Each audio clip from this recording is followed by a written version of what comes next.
नेता प्रतिपक्ष ने कुछ मुद्दों पर सरकार का ध्यान आकर्षित किया है। अपराध किसी भी प्रकार का हो वह अक्षम्य है और खासतौर पर महिला संबंधी अपराध के मुद्दे पर सरकार पूरी गंभीरता के साथ अपराधियों के खिलाफ कठोरतापूर्वक कार्रवाई कर रही है। ये भारतीय जनता पार्टी की सरकार है। यहां अपराधियों के बारे में ये नहीं कहा जाता कि लड़के हैं गलती कर देते हैं।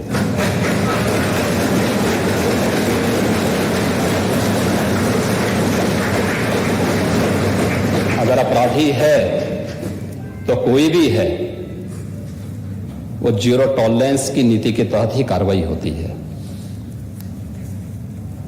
और नेता प्रतिपक्ष इस बात को अच्छी तरह जानते भी हैं, समझते भी हैं। उन्होंने स्वीकार भी किया है कि कार्रवाई हुई भी है।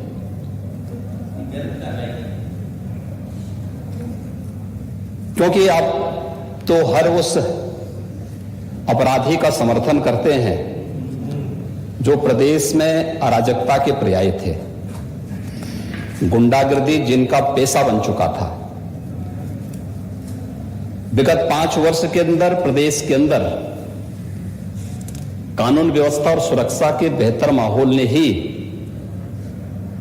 इस सरकार को फिर से व्यापक जन समर्थन दिया। प्रत्यक्षम किम प्रमाणम, प्रत्यक्ष को किसी प्रमाण की आवश्यकता नहीं होती है। ये चुने गए माननीय सदस्य इस बात के प्रमाण हैं कि जनता ने इन्हें समर्थन दिया है और आधी आबादी ने जिस भाव के साथ समर्थन दिया है वह अभिनंदनीय है। मैं उनको सैल्यूट करता हूं।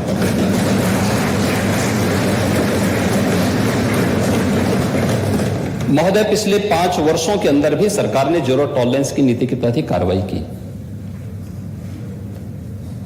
और फिर इस बात के लिए हम पूरी प्रतिबद्धता के साथ कह रहे हैं कि सरकार अपराध और अपराधियों के मुद्दे पर बिना किसी की परवाह के बगैर अपनी कार्रवाई को जारी रखेगी। सुरक्षा अधिकार, सबको सुरक्षा का अधिकार सबको देना सरकार की जिम्मेदारी है। लेकिन कोई व्यक्ति सरेआम अपराध करे, यह किसी भी प्रकार से सरकार स्वीकार नहीं कर सकती। और खासतौर पर महिला संबंधी अपराधों को लेकर के एंटी रोमियो स्क्वाड का गठन हमारी सरकार ने 2017 में आने के तत्काल बाद किया था। एंटी रोमियो स्क्वाड के गठन के साथ ही प्रदेश के अंदर 218 महिला संबंधी अपराधों को रोकने के लिए और पॉस्को कोर्ट की स्थापना भी सरकार ने किया। उस पर त्वरित कार्रवाई हुई। आंकड़ों के हिसाब से नहीं, अगर आप पूरे देश के अंदर घटित होने वाले मामलों की संख्या को अगर आप देखेंगे, 2012 से 17 के बीच में विभिन्न प्रकार के जो अपराध हुए हैं, चाहे वह हत्या से संबंधित हों, लूट से संबंधित हों, दुष्कर्म से संबंधित हों, महिला संबंधी अपराध हों, इनमें भारी गिरावट आई है। और कल हमारे प्रतिपक्ष के मित्र महामहिम राज्यपाल के भाषण को सुने होते तो बहुत सारी चीजें उनके सामने क्लियर हुई होती। बाकी जो कुछ बचेंगी अभिभाषण पर जवाब देंगे, उस समय आपको बहुत स्पष्ट रूप से बताएंगे कि अपराधों में कितनी गिरावट आई है। दूसरा, यह भी बहुत महत्वपूर्ण है कि इससे पहले विधानसभा के चुनाव होते थे या कोई चुनाव होता था, चुनाव के दौरान भी और चुनाव के बाद भी व्यापक हिंसा होती थी। महोदय, कुछ लोगों ने इस विधानसभा चुनाव के दौरान भी या चुनाव संपन्न हुए उसके बाद कुछ हरकत की थी, लेकिन उस हरकत को कुछ ही घंटों में हम लोगों ने कंट्रोल भी किया, यूपी पुलिस ने कंट्रोल भी किया है।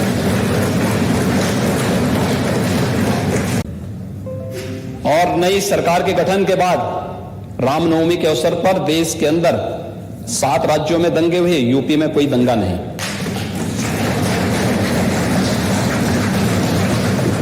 हनुमत जयंती के अवसर पर कोई दंगा नहीं। महोदय, यही नहीं, हमें हर जगह से शिकायत आती थी, बुजुर्गों के द्वारा, परिवार की महिलाओं के द्वारा, बेटियों के द्वारा, माताओं के द्वारा कि नवजात शिशु हैं या कोई बीमार व्यक्ति है, अनावश्यक माइक धर्मस्थलों से उतरने चाहिए, शोरगुल बंद होना चाहिए। हम लोगों ने एक अपील की, 1 लाख से अधिक माइक या तो उतरे हैं या उनकी आवाज कम हुई है। तो उत्तर प्रदेश में पहले भी हो सकता था, इच्छा शक्ति नहीं थी।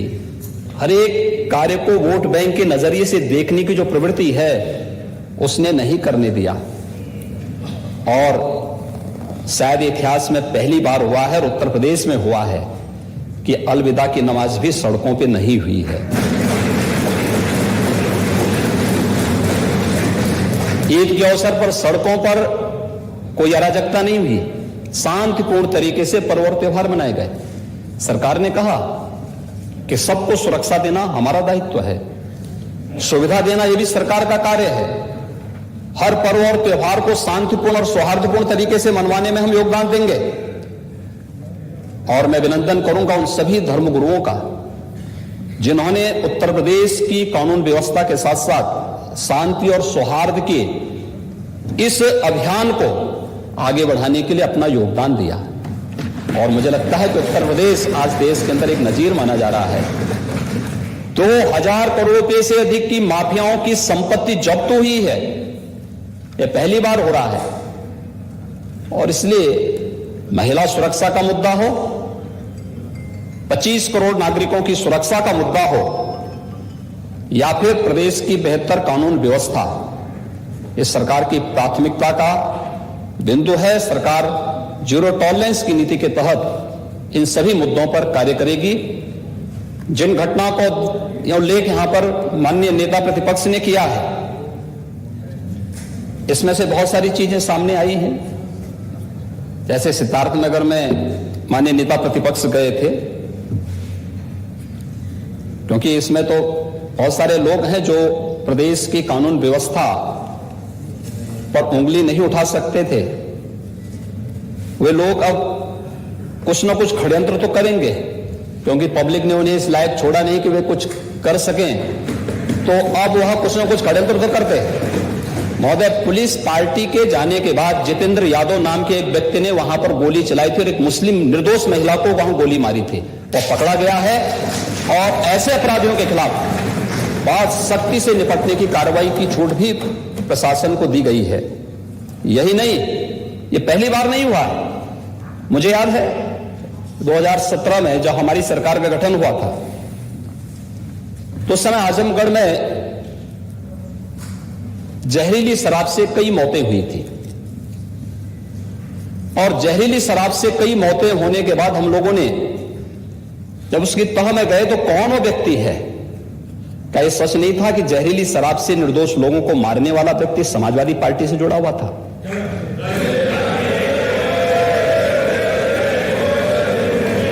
हमारे पास उसके पूरे तथ्य हैं, पूरे प्रमाण हैं,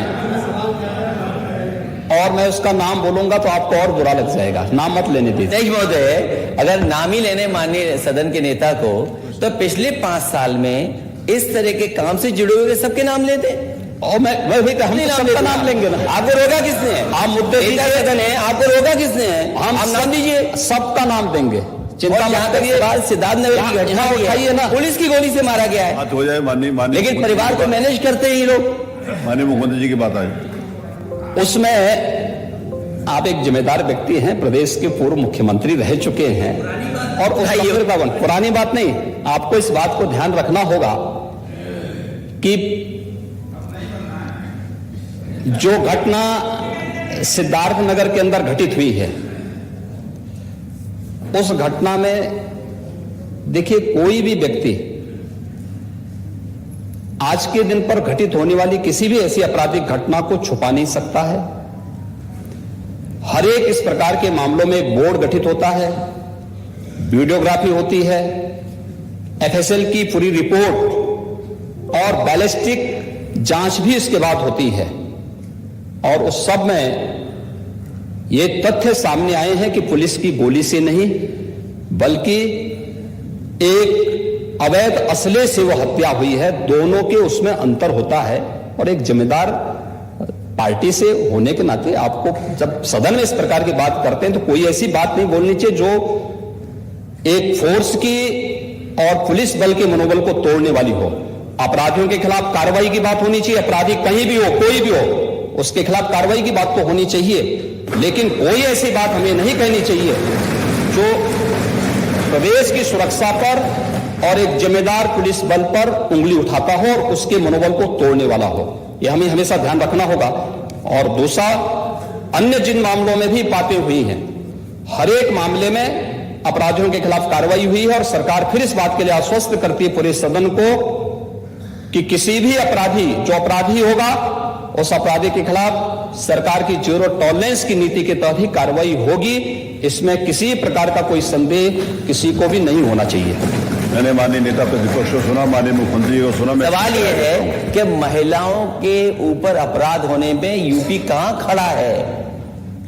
क्या मानिए आज ये इस प्रश्न के ऊपर कल बात करेगा, लेकिन ये दूसरा, लेकिन माननीय मुख्यमंत्री ने अपने जो कहा स्टेटमेंट दिया कि दलाली नहीं कर सकते हैं, वो बताया नहीं माननीय मंत्री। माननीय ओम प्रकाश जी। जी